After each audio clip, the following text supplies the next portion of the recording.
Here's a very interesting question, variation of which we frequently see on the test. You clicked on the link in the phishing simulation email. Fortunately for you, it was just a test. During lunch, though, your colleagues are discussing and sharing how they all recognize the phishing email. What would you do? And you're presented with multiple choices that you need to select in order. Choice A. Listen to the rationale and observe behavior of your colleagues. Choice B. Stay strong. It is an informal lunch and you're not required to share anything. Choice C. Share the details of what happened with you and ask for an advice. And last but not least, choice D. Make a joke about your own mistake. Not an easy question, don't you think? Maybe pause this video to see if you need more time to reread the question and come up with the best possible answers. And on my end, I am moving forward to share with you my version of the solution. And obviously, if you have a better ideas and better way to solve it, please make sure to post your answer and rationale in comments. I might be wrong, but I believe this question validates how candidate can learn from mistakes by valuing humility and open communication.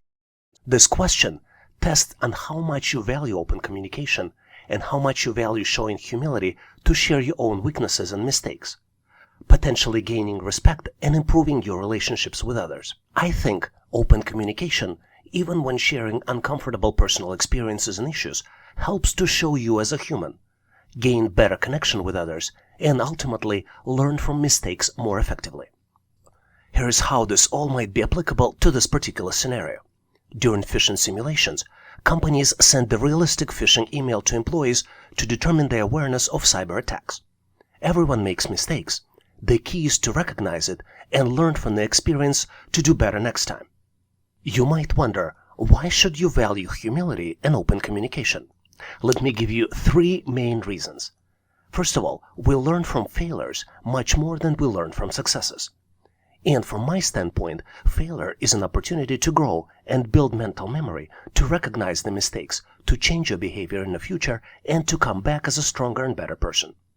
And last but not least is sharing your mistakes with others creates an environment of humility where other people feel safe and comfortable sharing their personal stories, which on its own end helps build strong, well-connected, and high-performing teams. Based on this information, I believe that there are 4 key essential traits that are assessed in this question: humility, authenticity, desire to learn, and open communication. There are also some red flags that this particular question can help pinpoint, and those red flags are selective communication, defensiveness, lack of faith in others, as well as lack of initiative and lack of confidence. Based on this, the least recommended answers are choices A and B.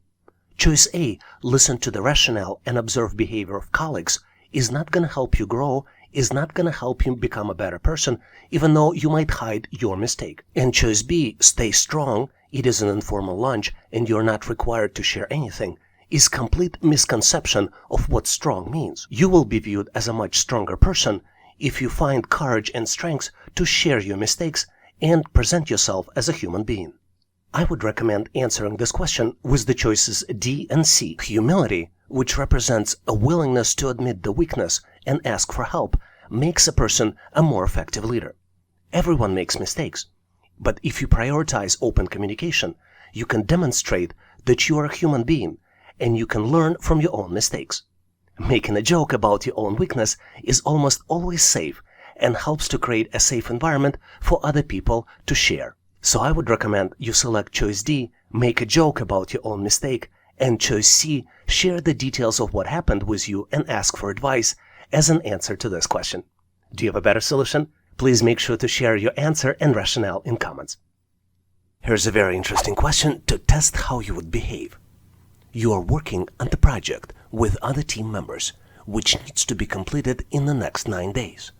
After re-estimating, you realize that you're in danger of missing the deadline. What would you do next? And you have 5 choices to select from, and you need to select all that apply in order. Choice A, you decide to work on the weekend to make up for the lost time. Choice B, you mention your concerns as a first discussion item during the next team meeting. Choice C, you will approach project manager and discuss with her to see if your calculations are correct. Choice D, You prioritize finding a project team member responsible for the delay. And last but not least, choice E, you review project plan to determine other tasks that might be delayed as well. Do you know the answer? Take a close look, maybe pause this video to see if you can come up with the solution. On my end, I am moving forward to share with you my version of the answer. But obviously, if you have a better way to solve it, since the answer is not obvious, please make sure to post it in comments. I believe that the key trait tested as part of this question is transparency, and specifically, transparency when working on the project. What is transparency? Transparency when working on a project is defined as a trait of collaborating with others in an open way without the secrets, which means working together as a group where all team members can access all relevant information about the project easily and efficiently. It also means publicizing and making additional information available and sharing your concerns as they become known. What's interesting about this question is that this question is about you. And this question is about how you would behave when you're part of the group. You have two choices. One of your choices is to demonstrate transparency and review additional information with the team. Or you can use the information you uncovered to hide the delay and find someone who might be responsible. Success of the team is essential for your own success. Your concerns about missing the deadline might be accurate, or they just might be a result of your miscalculation. The best idea is to validate your concerns and to share them with other team members as well as project manager. Even if you're personally responsible for the delay, if you bring your concerns early enough, they could be addressed and you can still meet the deadline as a team. I believe that there are three important traits tested as part of this question: transparency, communication under pressure of deadline, and courage of bringing unpopular information for the discussion. There are also some red flags that this question helps uncover. It can test your character for potential sneakiness. This question detects if you prioritize finding someone to blame for project delays and non-disclosing valuable information to the team in a timely manner. Considering this, the worst choice to answer is choice D. You prioritize finding a project team member responsible for the delay. Choices E and A are also not recommended, and the main reason is because it's not clear if project is truly delayed. It is always better to have an open discussion before trying course correction. Based on this, my recommended choices are choices B and C. And the reason I selected these choices is because transparency during the discussion of items strategic to the project success benefits the project manager and the team members, and sets an example of open discussions on any issues that might affect project's progress. This type of precedence also allows the team to trust each other better and work together more effectively. So my recommended choices are choice B. You mention your concerns as a first discussion item during the next team meeting, and choice C. You approach project manager and discuss with her to see if your calculations are accurate. Do you have a better solution? Please make sure to post your answers and rationale in comments. Here's a very interesting question to test your customer service skills. You work as a retail associate at the New Wave store, which is part of a large global chain. Customer browsed the selection of clothing items and looks very frustrated and dissatisfied. She approaches you, and after you check on the computer, you can't find the item she is looking for inside the store. What would you do next? And you're presented with 4 choices, and you need to select all that apply. Choice A. Offer to place an order at New Wave online website. Choice B. Apologize that item is unavailable and suggest to try Amazon.com or another retailer. Choice C. Mention to the customer that there were supply chain shortages everywhere now. And then last but not least, choice D. Call to the store manager to discuss the situation with frustrated customer. Interesting question, don't you think? Take a close look to see if you need to pause this video to come up with the solution. Are you ready? On my end, I am moving forward to share with you my version of the solution. And obviously, if you have a better way to solve it, please educate us and share your solution in comments. I believe this question is designed to validate your ability to handle a conflict and turn things around. The key of successfully resolving the conflict is ability to collaborate with the customer and focus on the solution. Main objective of the interaction is to listen to the customer, understand what customer is trying to do, and try to be genuinely helpful. there are 3 best practices. Number 1, always project "how can I help you" attitude. Number 2, take responsibilities for the issues. And number 3, avoid arguing and escalations. I believe there are 3 essential traits this question is looking for in a candidate: focus on the solution, project helpful attitude, and avoid escalations. There are also red flags that question is trying to pinpoint. Number 1, lack of responsibility, and number 2, searching for excuses. Considering this, choices D and C are the least recommended choices to answer. Let's look at choice D, call to the store manager to discuss the situation with frustrating customer. This is the worst one to select trying to resolve the situation because it takes away time from the manager and shows your inability to handle a conflict and resolve the situation. I also suggest that you do not select choice C, mention to the customer that there are supply chain shortages everywhere else now. Your role as retail associate is not to focus on excuses, but find the solution to the customer. Based on this, I believe that the best choices here are choices A and B. Choice A, offer to place an order at New Wave online website. And choice B, apologize that book is unavailable and suggest to try Amazon.com or another retailer.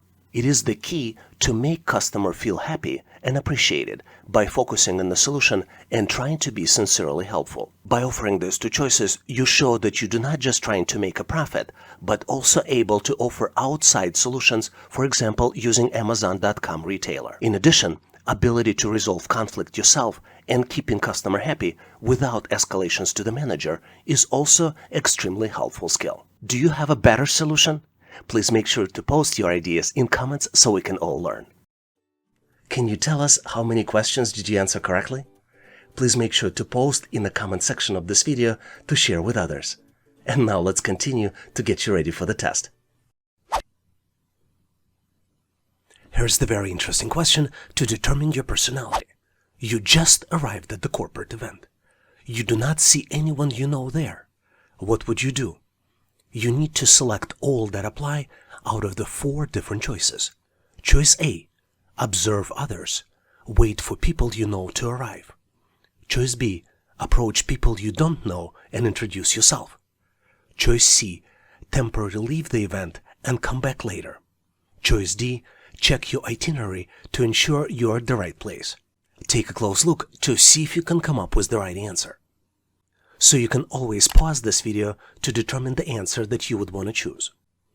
Are you ready? I am moving forward to share with you my version of the solution. And obviously, if you have a better way to answer and have different recommendations, feel free to share in comments. I believe that in this question, you are being tested on whether you're a good team player. Work environments are very collaborative, and companies are looking to hire people that work well with others. There are no easy ways to determine if a candidate is a good team player. For example, recruiters do not screen for quality candidates, but mostly focus on technical skills and try to submit as many candidates as possible to increase their chances. More than 50% of resumes contain lies. Non-team players hide their resumes to look like A players. Questions on behavioral interview are not very revealing. References checks are generally worthless. This is why companies ask questions on the test that might help them to determine the right candidate.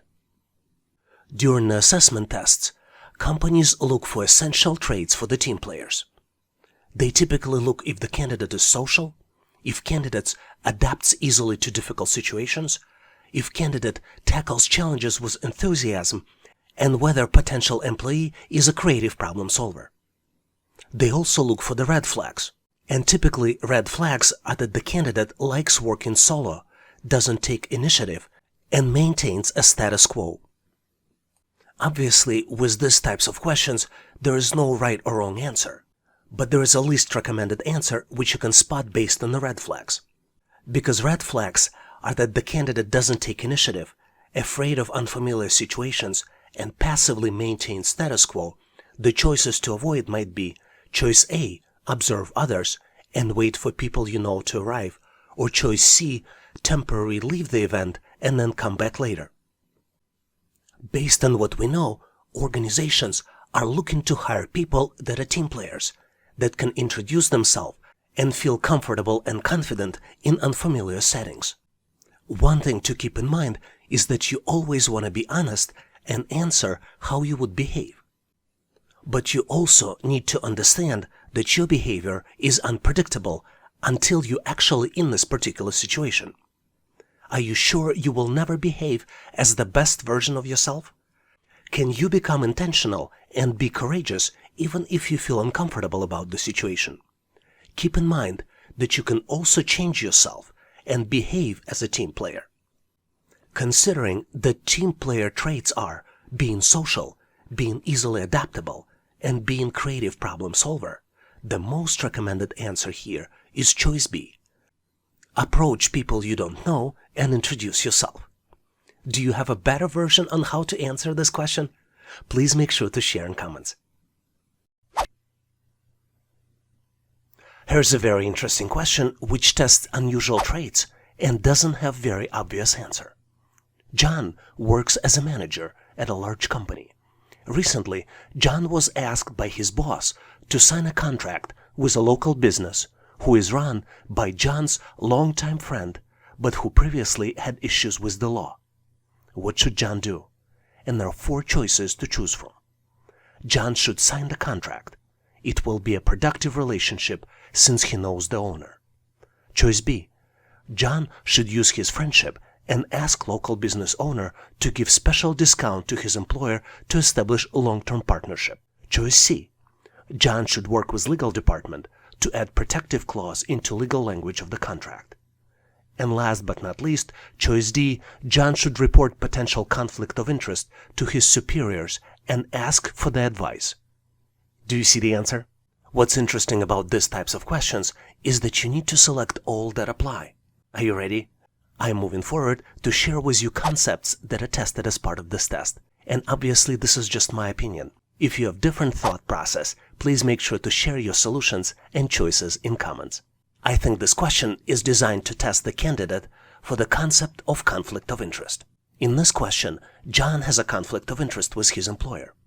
Conflict of interest is when someone's personal obligation or loyalties clash with their duties in the workplace. This is how it works. John's friendship compromises his ability to make impartial decisions, judgments, or actions that serve the best interests of his employer. In addition, John's friend, company owner, had issues with the law in the past, and some industries in some countries, for example financial industries in the United States, may require company to disclose such relationship to the government. John has an established friendship with the local business owner, but at the same time he represents large company as a decision-making manager. Most organizations have policies in place to disclose conflict of interest for employees and managers. Let's look at 3 main reasons why disclosure is so important in the workplace for the company. Number 1, organization needs to have all the information to make decisions. Number 2, disclosing conflict of interest ensures interests of employers are protected. And number 3, it reduces legal problems. I think there are 4 important characteristics and traits that are tested as part of this question. Number 1, understanding laws and regulations. Number 2, understanding companies' compliance policies. Number 3, understanding and disclosing conflict of interest to employer. And number 4, asking question if there is a misunderstanding or lack of clarity. In addition, based on the answers that candidate selects, these are the red flags that this question might disclose. Number 1, lack of objectivity. Number 2, looking for inappropriate favors. Number 3, manipulative or controlling behavior.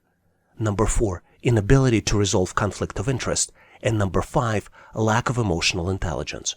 Based on this information, I would recommend you avoid choices A, B, and C.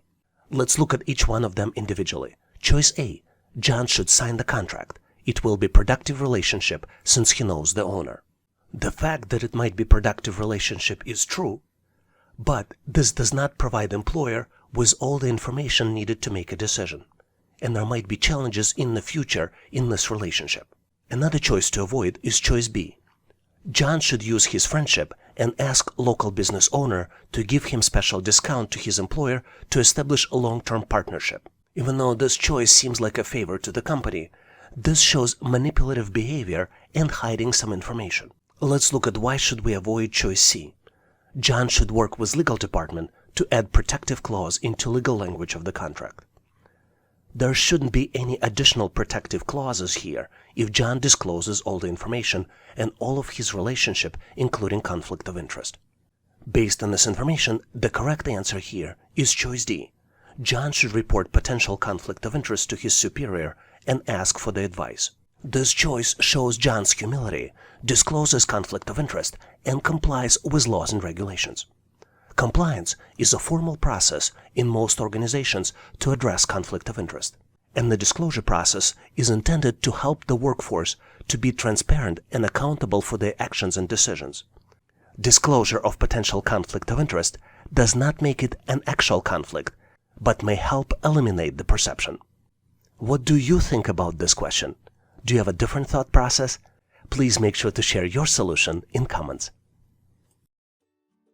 Thanks for watching. If you liked the content, please give us a like and consider subscribing. Thanks for all your endorsement, support, and patronage.